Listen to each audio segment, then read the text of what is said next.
All right. Good morning, guys. My name is Nicholas Sanchez, and I'm the distance learning coordinator with Texas Parks and Wildlife. All right. And today we have a special guest, Ranger Debbie, over at Colorado Bend State Park. Ranger Debbie, what are we going to be talking about today? Today, we are going to be talking all about bugs, bugs, bugs. I'm excited. I'm excited. Are you ready? I'm ready. Let's go. Okay, so we're going to switch a slide real quick. First off, we're going to talk about what is living and non-living thing. What is that? So let's see here. I'm living, I'm breathing, you're breathing. Is this little clicker alive? Nah, it's non-living. That's the difference. All right, now, are you ready to learn some fun facts about bugs? I enjoy this so much, and I think you're going to too. First, we're going to talk about the dung beetle, the amazing dung beetle. All right, so we're going to go to our next slide. And here's some fun facts about the dung beetle. Number one, they eat poop. I know. Yep, they eat poop. But also, not all dung beetles roll their poop. That's what they're famous for, is rolling the poop. The nests are filled with poop for their offspring. And what they do is their little larvae go into the poop balls, and they are warm and content, and they grow and they can eat while they're in there. And then they come out as dung beetles. Dung beetles are really good parents by doing what they do for their babies, putting that poop in the nest so that they can live. They're also particular about the poop that they eat. Can you imagine that, being particular about poop? But here's a true story.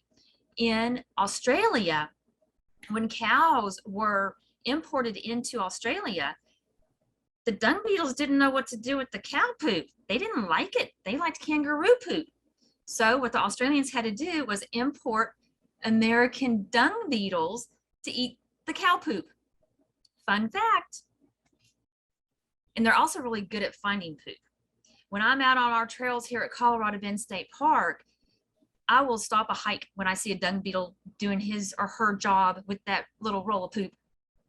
And everybody else enjoys it too. And here's another really cool fact. The dung beetles use the Milky Way for navigating. How cool is that? They don't even see the stars in the sky. I mean, you can't see the stars when the sun is shining, but the dung beetles somehow have a sense of where that Milky Way is. I think that's pretty darn cool. And they use their poop balls to cool off. I don't quite know how that works, but it works for them. They're happy. And they're really, really strong. They use their back legs to roll the poop. And they have great teamwork. So we can learn a lot from the dung beetles because we all need our teammates. We need our classmates.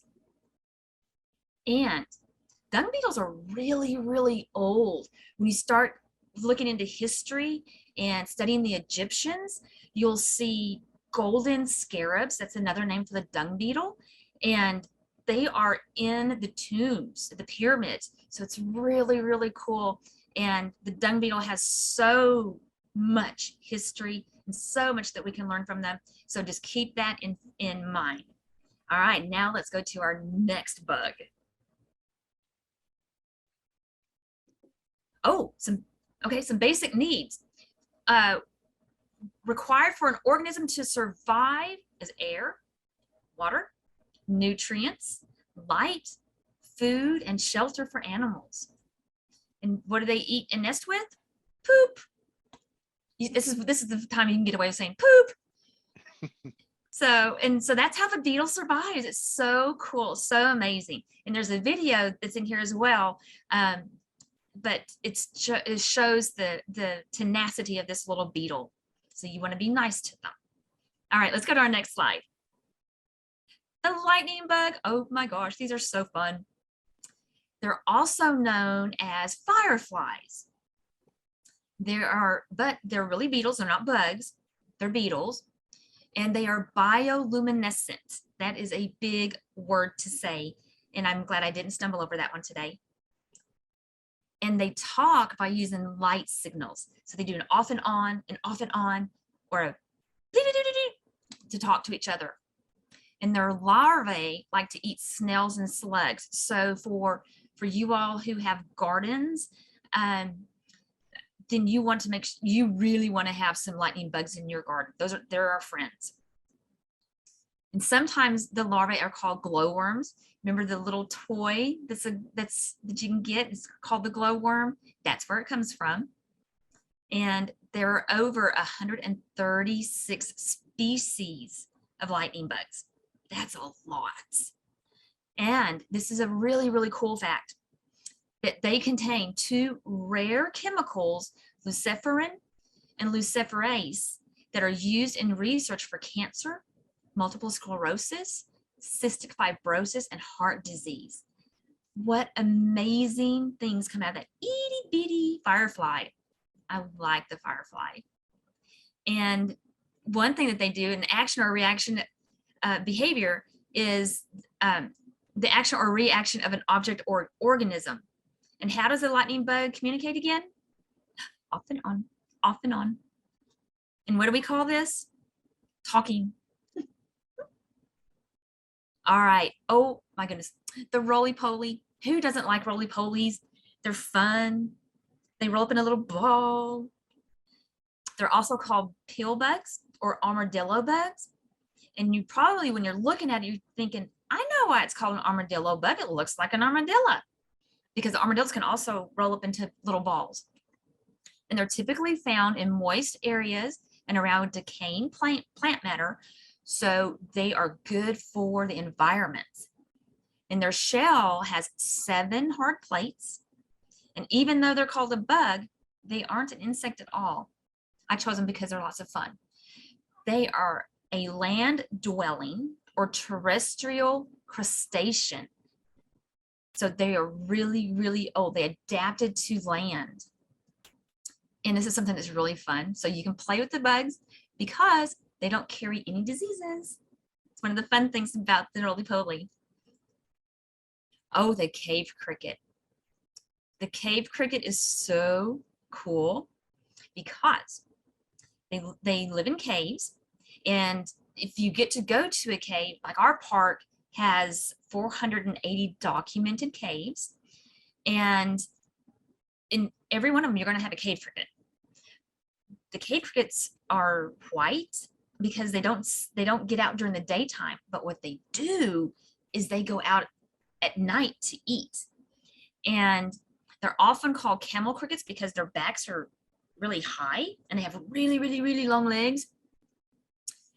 They have 3 stages of life. They have an egg, a nymph, and then they're adults.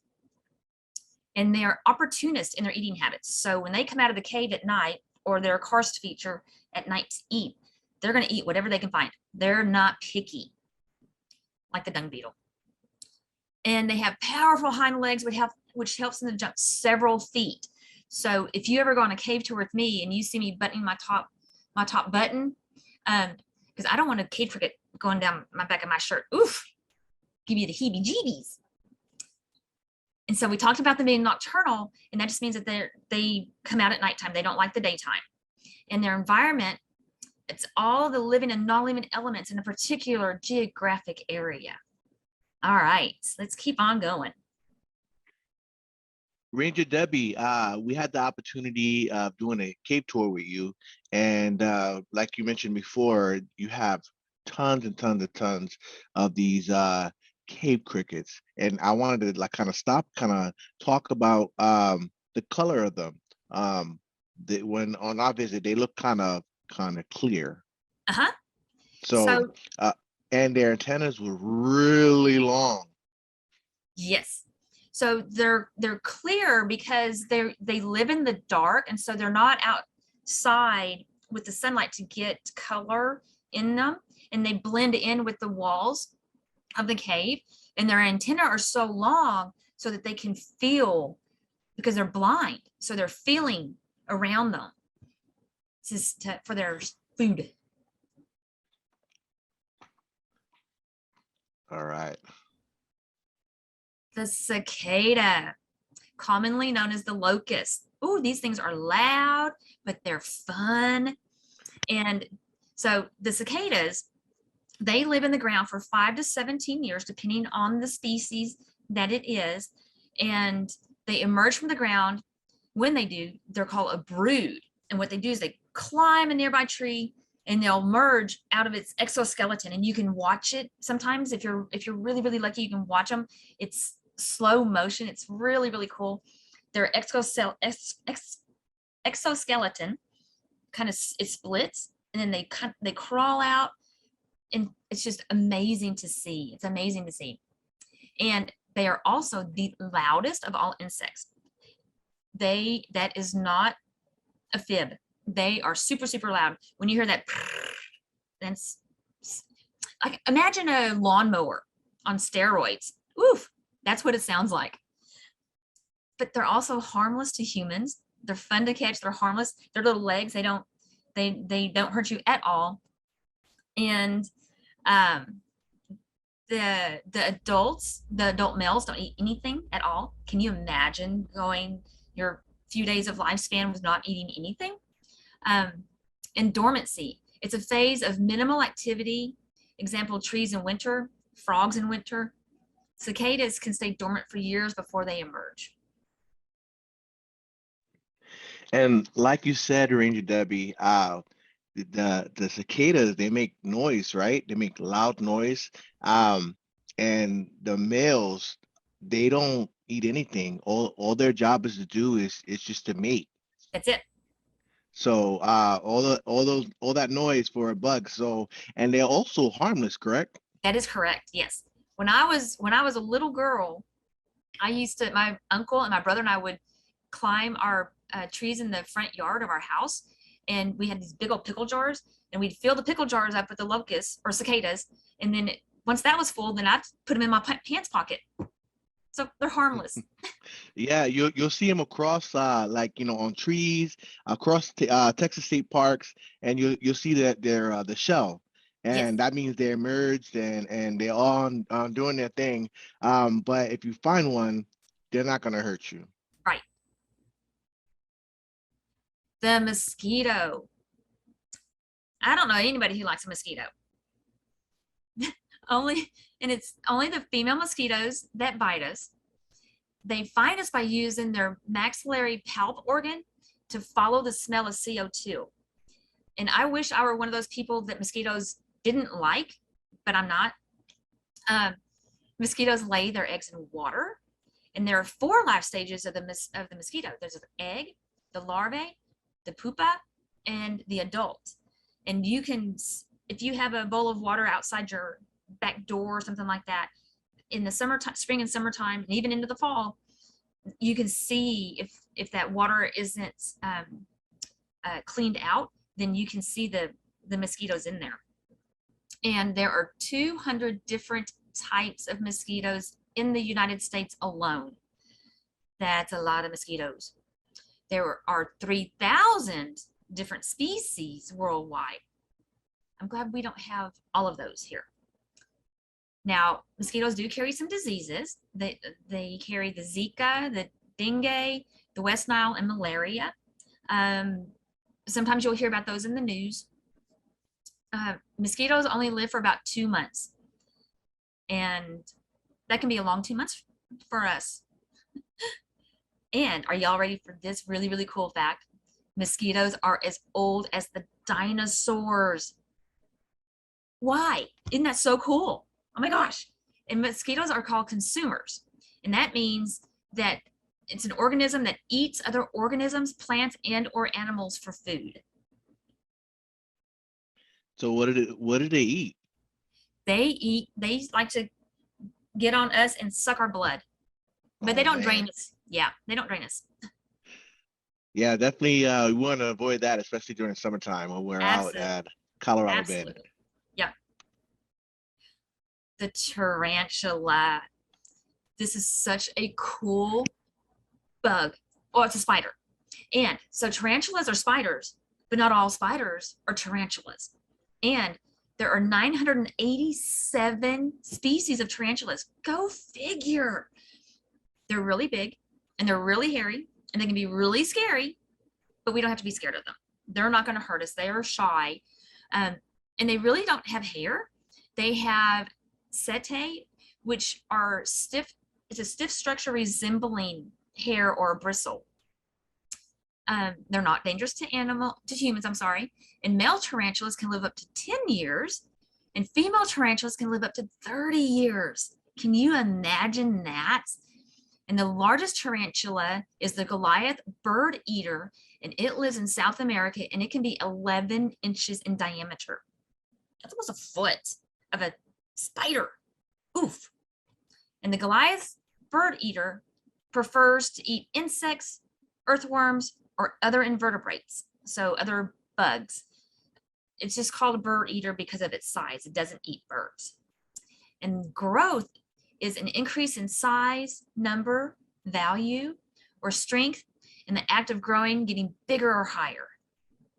So that's pretty darn cool. The wolf spider, one of my favorites. And the fun facts about the wolf spider, they're smaller than a tarantula, though sometimes they seem big. They are so shy. They don't want to bother anybody. And when you see one, just give it its distance because it wants to go hide. And there are 2,300 species worldwide, and there are 200 species in America. Wow. I know. And they're, like I said, they're not dangerous to humans. They have 8 eyes.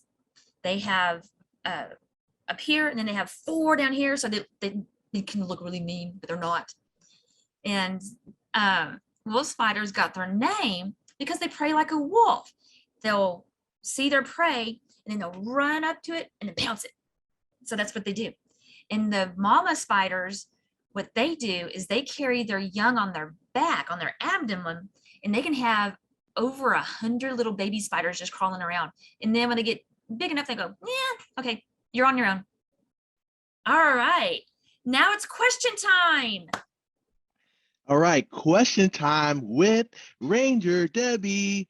All right, Ranger Debbie, quick question. All Yes. right, so you're located at Colorado Bend State Park, right? That's correct. So Yes. what kind of bugs would we expect on visiting your beautiful and wonderful park? Oh my goodness. So definitely you'll see the wolf spider. If you're around the headquarters, you'll see wolf spiders. But we have cicadas, we have mosquitoes, we have the dung beetles, we have centipedes, we have millipedes if you're in a cave, and those are rare when you get to see one. They're so cool because they're blind. It's really, really cool. Oh my goodness. We have, oh, I went completely blank. We have anything you can think of. Daddy long legs. Daddy long legs, and they are actually called, their name is harvestmen, and they like to be in the entrance of the caves, and it looks like the cave walls are just breathing in and out and in and out. There's so many of them. And then of course we have the common housefly. It's a pest. It's a pest. Do you guys have any type of spiders out there? Like we have the tarantula. Really? Oh, we have jumping spiders, and they're those are sweet. And our office manager, who used to be deathly afraid of spiders, for a while she had a jumping spider that liked to hang around her desk, and so she became quite friendly with the jumping spider. Now she's not afraid of jumping spiders anymore. That's awesome. All right, so what else can we tell us about Colorado Bend and you know, the animals, the bugs of the park? Oh my goodness. So if y'all get a chance to come out to our park, we have 37 miles of trail, and some of it is biking trail. So you and hike. Some of it you cannot bike on. Let me rephrase that. I'm sorry. But we have aoudad, we have axis, we have white-tailed deer, we have pig, fox, coyotes. In the springtime, we have the golden cheek warbler, which is an endangered species. And so we keep its habitat. We keep that habitat for them. They like cedar trees and old growth cedar trees and old growth live oaks. We have great blue herons. Those birds are 3 feet tall, almost as well. I was gonna say almost as tall as me, but I'm a little bit taller than that. But it's great. It's a wonderful place to be, and great time to come out and just breathe fresh air and see the different grasses that are here and the different trees that we have. And if you like to fish, oh, you can fish too. Well, I've been to your park. It is so beautiful. Definitely worth checking out. And if you guys want to learn more information, we're going to definitely have the link to Colorado Bend State Park in the description. And if you want to learn more about, the great outdoors and teak related content, if you want to learn more, definitely check out TPWDiscover on our social media platforms. We are on Facebook, YouTube, and Instagram. Thanks for watching, guys. Till next time. Good night.